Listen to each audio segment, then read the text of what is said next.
Hello बच्चों, चलिए प्रश्न को समझते हैं। क्रियाकारी अणुओं के मध्य संघट, संघट का मतलब टकराना, केवल तभी प्रभावी होते हैं जब वे ऊर्जा को प्राप्त कर लेते हैं।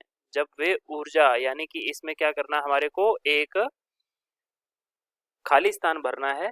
जब वे यहाँ पर एक खाली स्थान है, कौन सी ऊर्जा, ये ऊर्जा का नाम है, यहाँ पर ऊर्जा का नाम भरना है।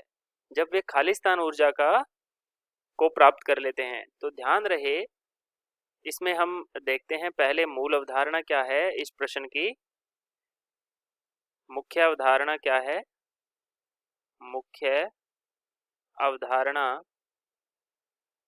तो क्रियाकारी अणुओं के मध्य, क्रियाकारी अणुओं के मध्य, अणुओं के मध्य संघट, संघट का मतलब टकराना।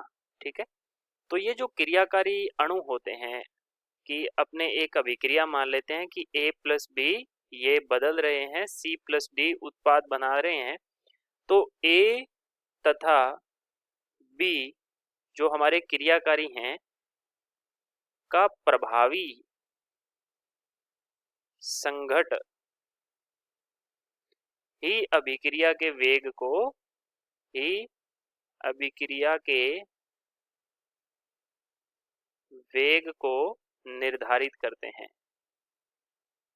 ये बात हमको ध्यान में रखनी है। अब क्या होता है प्रभावी संघट? प्रभावी संघट का मतलब है कि A और B जब टकराते हैं, A और B जब परस्पर टकराते हैं तो इनके टकराने की दिशा और टकराने का जो स्थान है अगर वो ज्यादा है तो इसको हम कहते हैं प्रभावी टक्कर। क्या कहते हैं इसको? जितना ज्यादा होगा उसको हम कहते हैं प्रभावी संघट। और जब ये संघट होता है तो एक ऊर्जा का स्तर जो है वो उच्चतम लेवल तक पहुंच जाता है।